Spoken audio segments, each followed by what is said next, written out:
Hello and welcome everyone to The Slow Burn, the official show of Paper and Wax. I'm Dr. Elena Brooks, your AI-generated guide. Today, we're diving into a topic that's both timely and timeless: setting boundaries.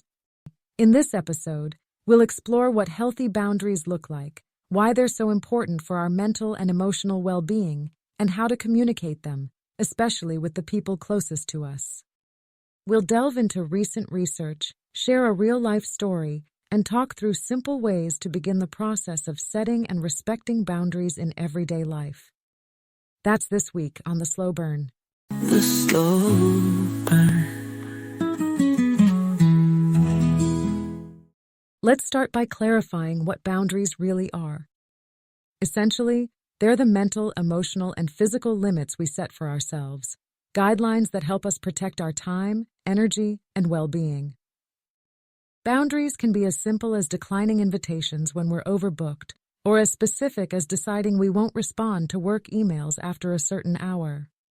A 2022 survey by the American Psychological Association revealed that around 74% of people wrestle with setting personal boundaries in at least one major aspect of their lives, be it work, family, or romantic relationships.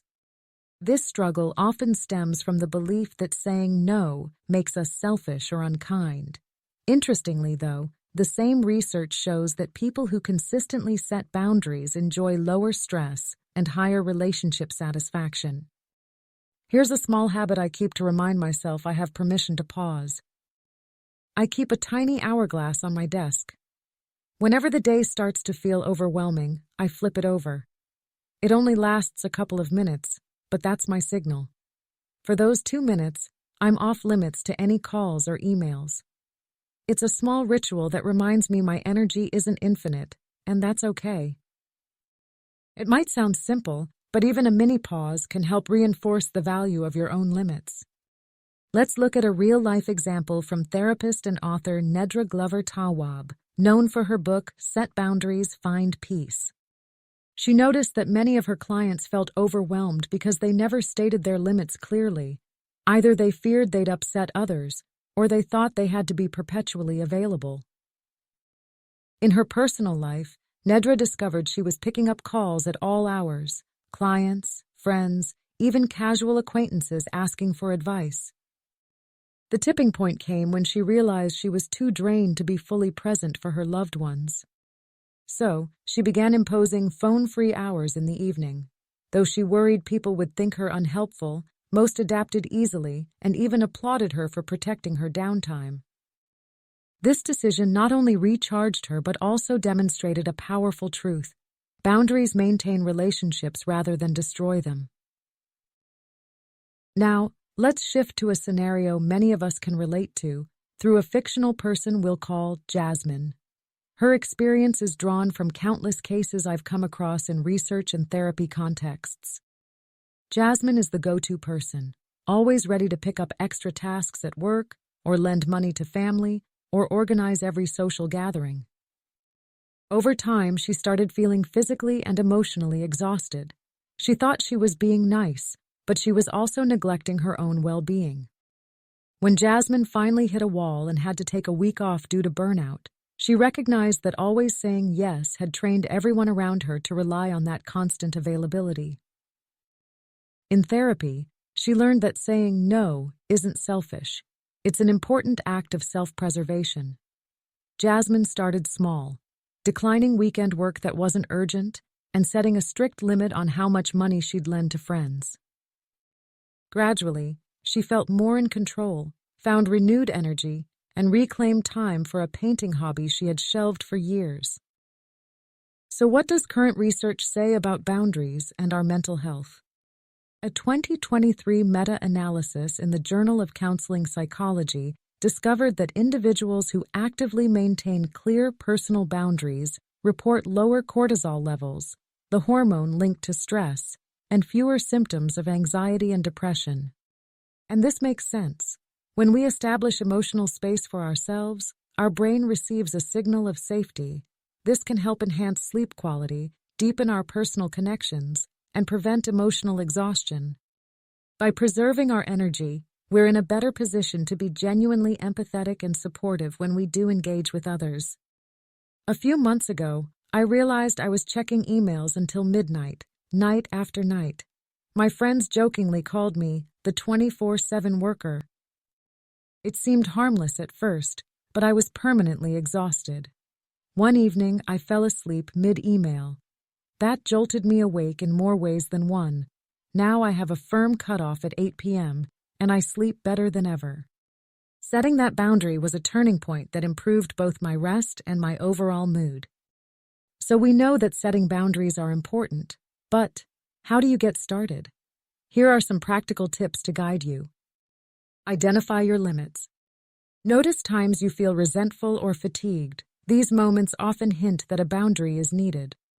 Start small. You don't have to renovate your entire life at once.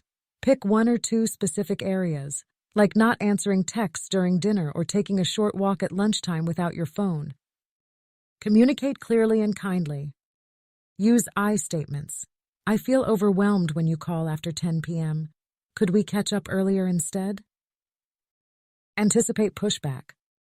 If people are used to your constant yes, they might be taken aback.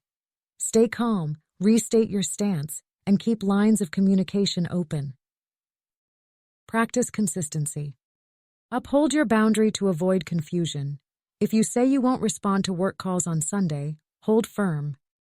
Reevaluate over time. Boundaries can shift as life changes.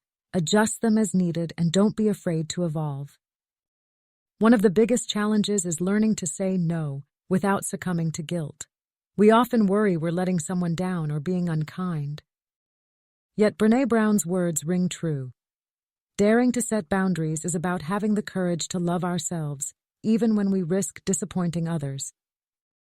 Guilt can also pop up when we feel we've made a mistake. Here's one way I avoid spiraling into negative self-talk. I catch myself whenever I'm about to over-apologize. If someone invites me to something and I need to say no, I simply say, I'm not able to make it this time, but thank you for thinking of me.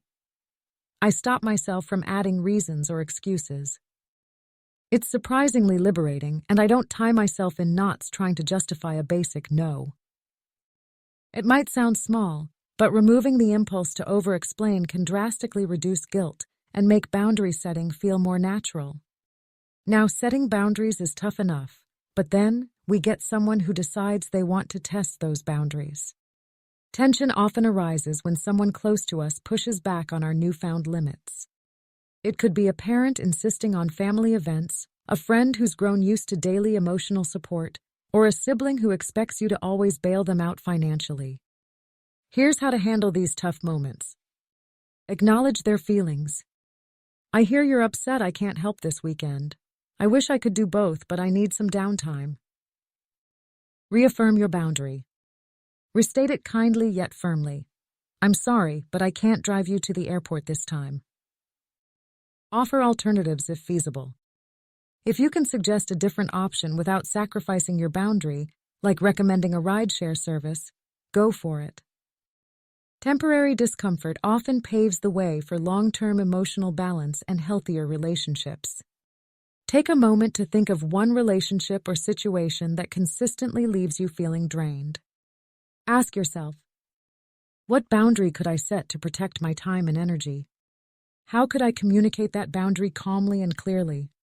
Am I prepared for a bit of pushback if it means greater peace in the long run? Even a small change, like saying you're unavailable on weeknights, can signal a big shift toward valuing your own well-being. Workplace boundaries are especially challenging. According to a 2023 Indeed survey, 59% of employees fear saying no to extra tasks could jeopardize their career. Ironically, chronic overcommitment tends to accelerate burnout, which harms both the individual and the organization. So what can you do about this? Here are some suggestions. Set focus blocks. Communicate that you'll be offline for an hour each day to tackle key tasks without interruption. Keep it simple. Remember, I'm not available after 6 p.m. is a complete sentence. No need for lengthy justifications. Use automation. Tools like autoresponders or calendar blocking can convey availability without constant explanations. Many leaders now see the value in well-rested, mentally healthy employees, so a polite no can sometimes earn you respect rather than criticism. Now for our challenge this week, pick one sphere of your life. It could be your job, family obligations, or friendships, wherever you feel most depleted.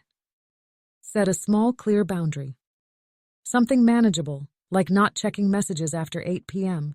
or taking 15 minutes of uninterrupted quiet time.